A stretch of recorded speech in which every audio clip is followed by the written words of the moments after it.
నమస్తే, welcome to NHTV and Nationalist hub. నేను రఘునందన్. ఒకవైపు మహాకుంభమేళా అంటూ యూట్యూబ్లో విపరీతంగా వీడియోలు వస్తున్నాయి.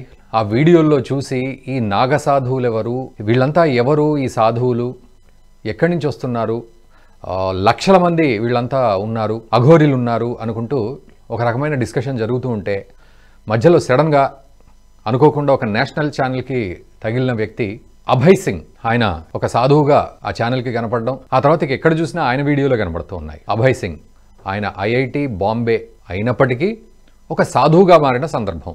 ఇది కీలకమైన విషయం. 36 లక్షల ప్యాకేజీ కూడా వదిలేసి ఒక సాధువుగా మారిన సందర్భం. రకరకాల వృత్తులు చేసి అందులో ఎంతో ఎత్తుకు ఎదిగి తిరిగి సాధువుగా మారిన సందర్భం. ఇక్కడ చాలామంది కూడా ఆశ్చర్యపోతున్నారు అతన్ని చూసి. ఈ మధ్యకాలంలో యూట్యూబ్లో ఎక్కడ కుంభమేళా అన్నా కూడా ఈ IIT బాబా కనబడుతూ ఉండడం అందరికీ ఆశ్చర్యానికి గురి చేస్తోంది, ఆలోచింపజేస్తోంది. ఏమిటి అంటే IIT చేసినా ఆఖరికి సాధువు అయిపోవాలా, లేకపోతే మనం కోట్లు సంపాదించినా సాధువు అయిపోవాలా? అసలు ఈ బాబాని ఎలా అర్థం చేసుకోవాలి మనం? ఈ జీవితానికి తానిచ్చే మెసేజ్ ఏంటి? అండ్ ముఖ్యంగా మన భారతీయ సంస్కృతి ఇదంతా మనకు తెలిసిందే కాబట్టి మనకు ఆశ్రమ ధర్మం ఏదైతే ఉందో అందులో సన్యాసాశ్రమం కూడా ఉండడం, మరోవైపు లేటెస్ట్గా స్పిరిచువాలిటీ అనే విషయంలో కూడా చాలామంది అడుగులు ముందుకు వేయడం, ప్రపంచంతో పాటు భారత్ కూడా స్పిరిచువాలిటీ విషయంలో, ఇవన్నీ కూడా చూసినట్లయితే ఏమిటి ఈ బాబా ఏం మెసేజ్ ఇస్తున్నాడు? అది కేవలం అతని యొక్క పర్సనల్ ఆప్షనా ఆ రకంగా బాబా అవ్వడం, లేకపోతే ప్రపంచానికి ఏమైనా మెసేజ్ ఇస్తున్నాడా ఆయన? అండ్ ఈ కుంభమేళా తర్వాత మళ్ళీ ఆయన కనబడకపోవచ్చు మీడియాకి, మళ్ళీ ఆయన ప్రస్థానంలో ఆయన కొనసాగుతుండొచ్చు. బట్ ఈలోపు మనం మాట్లాడుకుందాం ఒకసారి ఆయన ఏం మెసేజ్ ఇస్తున్నారనేది, మనం ఎలాంటి మెసేజ్ అతని దగ్గర నుంచి తీసుకోవాలనేది. మనతో పాటు ప్రసాద్ పేకేటి గారు ఉన్నారు, విశ్లేషకులు. వారిని అడిగి ఈ అంశానికి సంబంధించి పూర్తి విశ్లేషణ తీసుకుందాం. ప్రసాద్ పేకేటి గారు నమస్తే అండి, వెల్కమ్ టు నేషనలిస్ట్ హబ్. నమస్కారం రఘునందన్ గారు. ప్రసాద్ పేకేటి గారు, అంటే వాస్తవానికి ఇంట్రొడక్షన్ కూడా కొంచెం ఎక్కువగా ఇవ్వాల్సి వచ్చింది, ఎందుకంటే ఎక్కడి నుంచి స్టార్ట్ ఎక్కడ ఎండ్ అవుతుంది అనే విషయంలో చాలామందికి రకరకాల initial points and destination points ఉంటాయి. బట్ ఈ బాబా అభయ్ సింగ్ అనే ఈ బాబా IIT బాంబే టర్న్డ్ బాబా, అతని విషయాన్ని చూసి ఎక్కడి నుంచి మొదలు పెట్టాలి ఆలోచన, ఎక్కడ దానికి ముగింపు ఉంటుంది, ఎలా అర్థం చేసుకోవాలి ఈ సారాన్ని? అంటే ఇక్కడ మొదటిగా మనం చూడాల్సింది కుంభమేళా గురించి. అసలు కుంభమేళాకు మనం ఎందుకు వెళ్ళాలి, సరే ఎందుకు వెళ్ళాలి అన్న విషయం మీద చాలా మంది పెద్దలు చాలా ఉపన్యాసాలు ప్రవచనాలు ఇచ్చారు. కాబట్టి దాని నుంచి ఆధ్యాత్మికంగా ఇవే ఉన్నాయి, వాటిలో డీటెయిల్స్ వెళ్ళకపోయినా సరే మనకి పెద్దలు పూజ్యులు రాకా సుధాకర్ గారు వారు రాసిన పుస్తకం ఉంది, అడుగడుగున గుడి ఉంది అనే పుస్తకము. సో దాంట్లో ఏం చెప్పారంటే, అంటే వారు దేవాలయం గురించి చెప్పారు, కానీ మనం ఇది తీర్థయాత్రలకి క్షేత్రయాత్రలకు కూడా మనం దాన్ని ఎక్స్టెండ్ చేసుకోవచ్చు. వారు ఏం చెప్పారంటే, దేవాలయం ఒక్కటే మనకు పాఠాలు చెప్పదు, దేవాలయానికి వెళ్లే దారి మనకు పాఠాలు చెబుతుంది. దారిలో ఉన్న మైలు రాళ్ళు నుంచి బండరాళ్ల దాకా మనకు పాఠాలు చెబుతాయి. క్యూ లైన్ లో మన వంతు కోసం ఎదురు చూపులు పాఠాలు చెబుతాయి. గంటల పాటు ప్రయాణం చేసి గంటల పాటు వేచి చూసి క్షణాల్లో పూర్తయిపోయే దర్శనం కూడా పాఠాలు చెబుతుంది అని వారు చెప్పారు. అంటే మనం ఏదో అక్కడ సంగమ స్నానం చేయడము అది దాని పవిత్రత అది ఉన్నది, కానీ అక్కడికి వెళ్ళడం కూడా మనకి ఆధ్యాత్మికంలో అదొక పార్ట్. అది శివుణ్ణి పూజించే వాళ్ళు ఉన్నారనుకోండి, వాళ్ళు మొత్తం అన్ని ద్వాదశ జ్యోతిర్లింగాలు వెళ్ళాలి అంటారు. సో అంటే మొత్తం భారతదేశం ఒక చుట్టూ ఒక రౌండ్ వేసి రావడం. అలాగే వైష్ణవులు ఉన్నారనుకోండి, వాళ్ళకు కూడా ఉంటుంది పుణ్యక్షేత్రాలు వెళ్ళి రావాల్సినవన్నీ, దివ్యక్షేత్రాలు ఉన్నాయి. సో అందు గురించి మనకి ఎప్పుడు ఆధ్యాత్మికంలో అయితే ఎప్పుడూ ఉన్నాయి, అంటే అన్ని చోట్లకే వెళ్ళాలి, భారతదేశం మొత్తం వెళ్ళి రావాలి అనేది మనకి ఎప్పటి నుంచో వస్తుంది. ఇంకోటి మనం ఇక్కడ చూసుకోవాల్సింది ఏంటంటే, ఈ కుంభమేళలో మనకి మిగతా అసలు ఎంత పెద్దది, 45 రోజులు దగ్గర దగ్గర 40 నుంచి 50 కోట్ల మంది జనం వస్తారని అంచనా. దానికి బడ్జెట్ ఇన్ఫ్రాస్ట్రక్చర్ చూసుకుంటే దగ్గర దగ్గర ఒక 14,000 కోట్లు అని చెప్తున్నారు. అంటే దానికి కూడా మనకి రెవెన్యూ కూడా చూసుకుంటే ఇప్పుడు దగ్గర దగ్గర ఒక 40 నుంచి 50 కోట్ల మంది వస్తున్నారంటే ఎంత లేదన్నా ఒక్కొక్కళ్ళకి మనకి రఫ్ యావరేజ్ ఒక 4-5 వేల ఓవరాల్ గా 1,00,00,000 కోట్లు అనేది ఎక్స్పెక్టెన్సీ కనబడుతోంది ఆల్రెడీ. ఇంకా ఎక్కువ అండి, 2 నుంచి 2.5 లక్షల కోట్లు. ఓకే, వస్తుంది అనేది ఒక అంచనా. దాంతో పాటు ఏంటంటే వివిధ క్షేత్రాలు అంటే ఇండస్ట్రీస్, టూరిజం, హాస్పిటాలిటీ కానివ్వండి, ఇన్ఫ్రాస్ట్రక్చర్ డెవలప్మెంట్ కానివ్వండి, ఇవన్నిటికీ డెవలప్మెంట్ అవుతుంది. సో అది ఒక అంటే కుంభమేళ గురించి మన సింపుల్ టర్మ్స్ లో చెప్పేది. ఇప్పుడు మీరు వీరి గురించి చెప్పారు, మన ఐఐటి బాబా, ఐఐటిలో చదువుకున్నారు, వారికి ఐఐటి బాబా అని ఒక పేరు పెట్టేశారు. సో ఆయనని ఒక ఇన్స్పిరేషన్ గా చూస్తున్నారు అందరూ.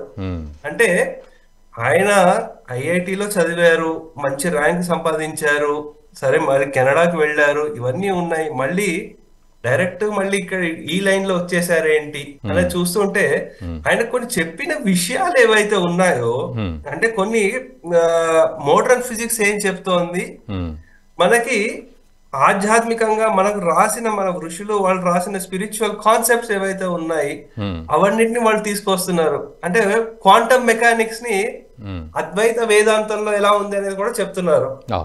సో అందు గురించి వారు ఏమంటారంటే what scientist call the observer effect our sages describe centuries ago వారు అంటున్నారు. సో వారి మాటలు ఎలా ఉన్నాయంటే చాలా మంది యూత్ బాగా అట్రాక్ట్ అవుతున్నారు.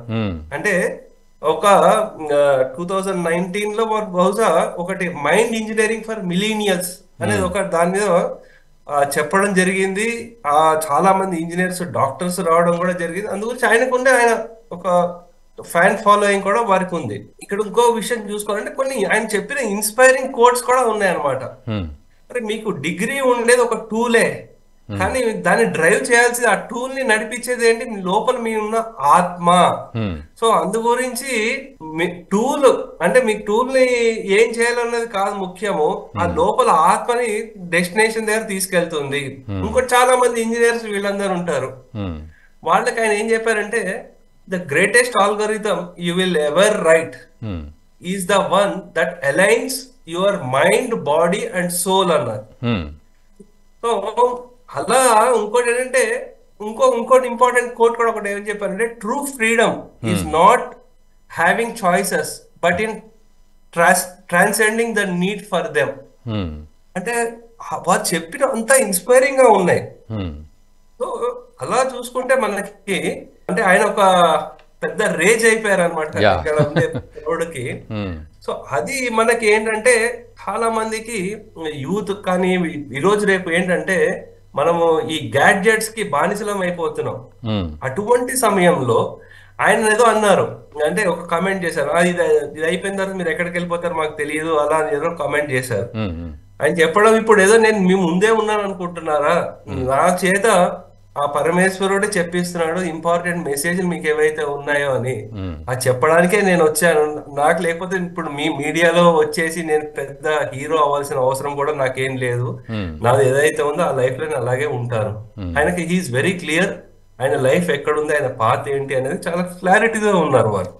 సో అందు గురించి ఇవి అంటే ఆయనకి చెప్పేది అంటే మనకి ఆ పరమేశ్వరుడే ఆయన నుంచి చెప్పిస్తున్నారు. అంటే నేటి యువతకి ఏ విధంగా చెప్తే అర్థమవుతుందో వారు చెప్తున్నారు. సో అది ఇంపార్టెంట్ అంశం అండి.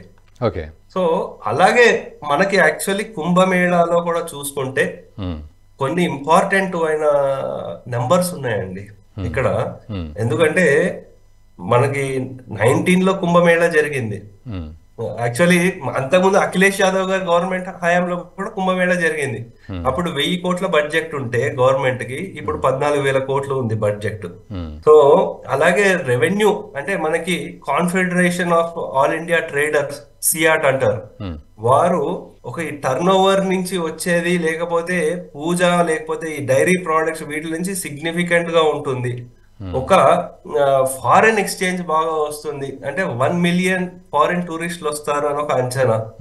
అలాగే లోకల్ అక్కడ ఉండే ఆ 2 నెలలు లోకల్ బిజినెస్ లో బ్రహ్మాండంగా నడుస్తుంది అనేది ఇంకో పెద్ద అంచనా అండి. సో ఆ విధంగా యాక్చువల్ చూసుకుంటే ఏంటంటే మనకి కుంభమేళా వీరొక్కరే కాదు, అంటే ఐఐటి బాబా అంటున్నారు, కానీ మనం యాక్చువల్లీ అందరం అక్కడ వెళ్తే అక్కడ చూసుకుంటే మనకి చాలా వివిధ అంటే అవన్నీ మనం ఎక్స్పీరియన్స్ చేయాలి. మనం ఇక్కడ ఏదో రిమోట్లీ కూర్చుని వీడియోలు చూస్తూ ఉంటే కుదరదు. అక్కడ వెళ్తేనే మనకి అంటే స్వతహా మనం నేర్చుకోవాల్సిన ఏమన్నా ఉంటే మనకి చాలా రియలైజేషన్స్ కూడా వస్తుంది. యా. సో అందుకు తప్పకుండా వెళ్ళాల్సిన అవసరం ఉంది. అయితే ప్రసాద్ గారు, ఇప్పుడు అంటే ఓవరాల్గా మనం ఈ వీడియోలో ముఖ్యంగా ఫోకస్ చేసే అంశం ఏంటంటే, అంటే నిజానికి మహాకుంభమేళా గురించి చాలా వీడియోస్లో ఆ ప్రాశస్త్యం గురించి చెప్పడం, అంటే గరత్మంతుడు ఆ అమృతాన్ని తీసుకుపోతుంటే ఒక 4 స్థలాల్లో పడ్డది 4 చుక్కలు, అందులో ప్రయాగ్రాజ్ కూడా ఒకటి, ఉజ్జయిన్ ఒకటి అన్నట్టుగా ఇలా ఇది ఓకే. బట్ ఈ ఐఐటి బాబా 36 లక్షల రూపాయల జీతాన్ని వదులుకొని, తనకున్న ఈ అనుభవాన్ని వదులుకొని ఆయన బాబాగా మారడం అనేది ఆయన యొక్క పర్సనల్ ఆప్షన్ కింద మనం తీసుకొని, ఓకే ఒక డాక్టర్ అవుతారు, ఒకళ్ళు ఇంజనీర్ అవుతారు, ఒకళ్ళు యాక్టర్ అవుతారు, ఒకళ్ళు బాబా అవుతారు అని అనుకోవాలా? మన జీవన విధానం, మన సనాతన ధర్మం, మన శాస్త్రం, సాంప్రదాయము, ఈ శైలి ఇదంతా కూడా చూసుకుంటే తను ఒక ఆధ్యాత్మిక పాత్రలో ఉన్నాడు, మార్గదర్శకంగా ఉన్నాడు అని మనం అనుకోవచ్చా? అంటే మనకి భగవద్గీత చూసుకుంటే మీరు కూడా కొన్ని 2-3 రోజుల క్రితం నేషనలిస్ట్ హబ్ లో కూడా అద్భుతమైన కార్యక్రమం చేశారు ఆర్పి పట్నాయక్ గారితో భగవద్గీత మీద. మనం ఇక్కడ చూసుకుంటే భగవద్గీతలో ఏంటంటే మనకి లాస్ట్ స్టెప్ ఏంటంటే మోక్షం చేరడం.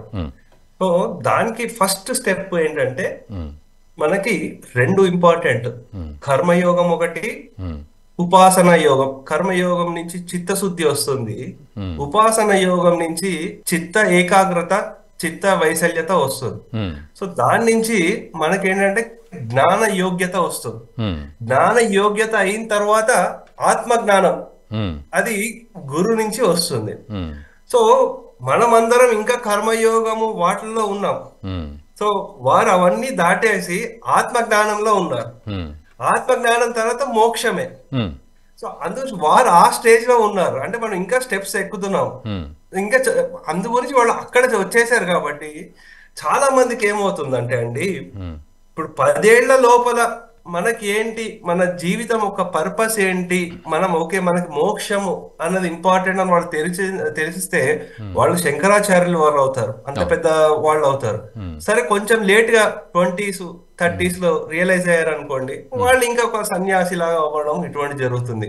సరే ఇంకా లేట్ గా అయిపోయింది అనుకోండి, సో వాళ్ళు ఇంకా ఆ చిన్న వాటిలోనే ఇంకా కొట్టి మిట్టాడుతూ సరే ఏదో ఒక సంఘ సేవనో ఏదో ఒకటి చేయడము వాటితో ఉండిపోతారు అనమాట. సో వీరికి చిన్న వయసులోనే తెలిసి వచ్చింది కాబట్టి వారు ఇప్పుడు ఆత్మజ్ఞానం స్టేజ్ దగ్గర ఉన్నారు.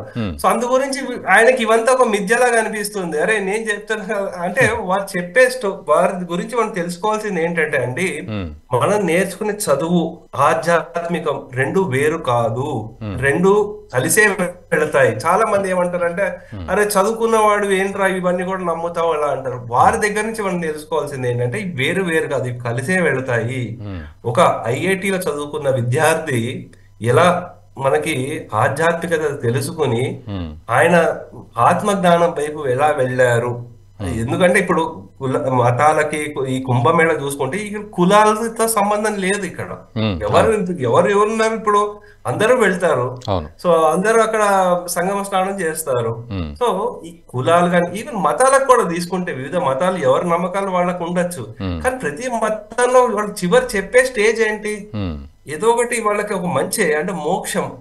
మీరు కొంతమందికి సహాయపడండి, ఇంకేదైనా మీరు పర్పస్ ఆఫ్ యువర్ లైఫ్ మీరు ఐడెంటిఫై చేయండి.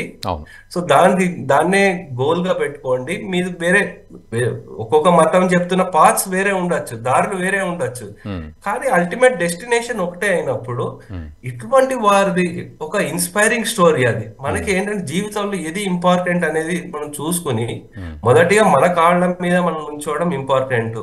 మీరు ఒక ఎగ్జాంపుల్ ఇన్స్పైరింగ్ ఫిగర్ తీసుకుని మనం జీవితంలో ఏం చేస్తున్నాము, మన ఎండ్ గోల్ ఏంటి, మన ఆత్మ జ్ఞానం ఎలా పొందాలి, అవి చూసుకొని మన వల్ల ఈ ప్రపంచానికి ఏం ఉపయోగపడుతుంది, మనం ఏం సేవలు చేయొచ్చు అనేది చూసుకుంటే అది ప్రతి ఒక్కళ్ళకి ఒక మార్గదర్శకం అవుతుందండి.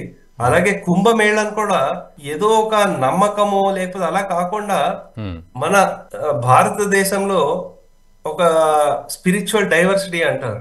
సో ఇవన్నీ కూడా ఒక చోట కలుస్తున్నాయి. మన రూట్స్ దగ్గర తీసుకెళ్తున్నట్టు చూస్తే మనం అసలు మొత్తం భారతదేశం కానివ్వండి, మనకి ఈ ఉపఖండం ఏదైతే ఉందో ఇదంతా ఒక్క చోట ఒక 40 కోట్ల మంది జనాభా, అంటే కొన్ని దేశాలు వాళ్ళు ఏవైతే ఉన్నాయో అంతమంది జనాలు ఇక్కడ వస్తున్నారు, ఏమీ ఆశించకుండా జస్ట్ అక్కడ వస్తున్నారు అంతే.